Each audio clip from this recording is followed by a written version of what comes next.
Hi everyone, welcome back to our channel. అందరూ బాగుండాలండి. అందరూ మీకు కూడా ఉండాలని మనస్ఫూర్తిగా కోరుకుంటున్నాను. వీడియో వచ్చేసి చికెన్ బిర్యానీ, చికెన్ కర్రీ నా స్టైల్లో ఎలా చేస్తానో చూసేయండి. వీడియో అయితే చివరి వరకు చూసి నచ్చితే లైక్ చేసి సబ్స్క్రైబ్ చేయండి. మీలో చికెన్ బిర్యానీ ఎంతమందికి ఇష్టం కామెంట్ చేయండి. మా ఫ్యామిలీలో అయితే మా అందరికీ బిర్యానీ అంటే చాలా పిచ్చి. మీలో బిర్యానీ లవర్స్ ఎంతమంది ఉన్నారో కామెంట్ చేయండి. ఒకసారి ఇలా ట్రై చేయండి, చాలా బాగుంటుంది.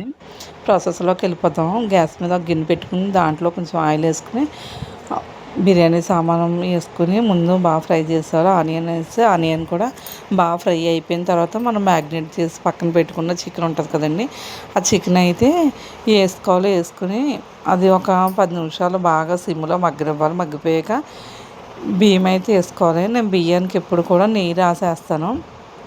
నెయ్యి రాసేయడం వల్ల బిర్యానీ అనేది పొడి ఆడుతూ వస్తుంది. ఒకసారి ఈ టిప్ అయితే ట్రై చేయండి ఫ్రెండ్స్. అలాగా బాగా కలిపేసుకున్న తర్వాత ఒక 2 మినిట్స్ అయితే మూత పెట్టి ఉంచేసుకోవాలి. అలా 2 మినిట్స్ అయిపోయిన తర్వాత మనకి ఒక గ్లాస్కి 2 గ్లాసుల వాటర్ అయితే పోసుకోవాలి. వాటర్ పోసుకున్నాక సరిపడినంత ఉప్పు వేసుకోవాలి. ఉప్పు ఒకసారి అటు ఇటు వాటర్లో కలిపేసి సరిపోయిందో లేదో చూసుకుని సరిపడినంత ఉప్పు వేసుకుని మూత అయితే పెట్టేసుకోవాలి. ఇలా మూత పెట్టుకున్న తర్వాత మళ్ళీ ఒకసారి చూడండి, ఇలాగా ఉడుకుతుంది కదా, బియ్యం అనేది దగ్గరకు వస్తుంది కదా, అప్పుడు సిమ్లో పెట్టండి. ఇలా సిమ్లో పెట్టడం వల్ల ఏమవుతుందంటే కొంచెం మనకి బాగా మగ్గుతుంది. బిర్యానీ అనేది చాలా బాగా ఉడుకుతుంది. చూడండి, ఫైనల్లీ బిర్యానీ అయితే రెడీ అయిపోయింది. బిర్యానీ పక్కన పెట్టేసి చికెన్ కర్రీ అయితే ప్రాసెస్లోకి వచ్చేద్దాం. ముందు గ్యాస్ మీద ఒక దాకా పెట్టుకుని ఆ దాకా హీట్ అయిన తర్వాత ఆయిల్ వేసుకోవాలి. ఆయిల్ బాగా మరిగిన తర్వాత ఫస్ట్ అయితే కరివేపాకు వేసుకున్నాము. కరివేపాకు ఫ్రై అయిపోయిన తర్వాత ఆనియన్స్, పచ్చిమిర్చి కూడా వేసుకున్నాను. ఆనియన్స్, పచ్చిమిర్చి బాగా బ్రౌన్ కలర్లో అయితే వచ్చేవాలి. అప్పుడు చికెన్ టేస్ట్ కూడా చాలా బాగుంటుంది.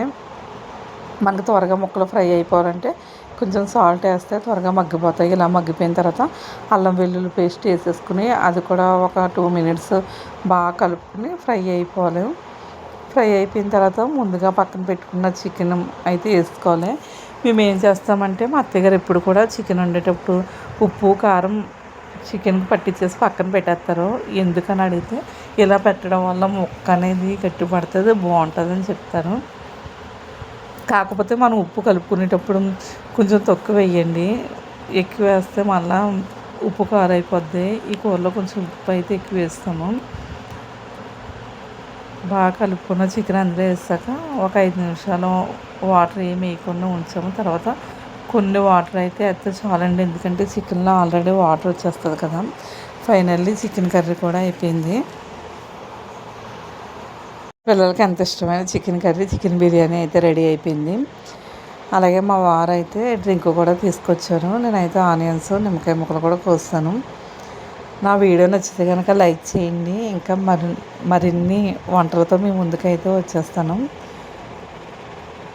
ఆ వీడియో ఎలా ఉందో కామెంట్ అయితే చేయండి ప్లీజ్ ఫ్రెండ్స్. Bye friends.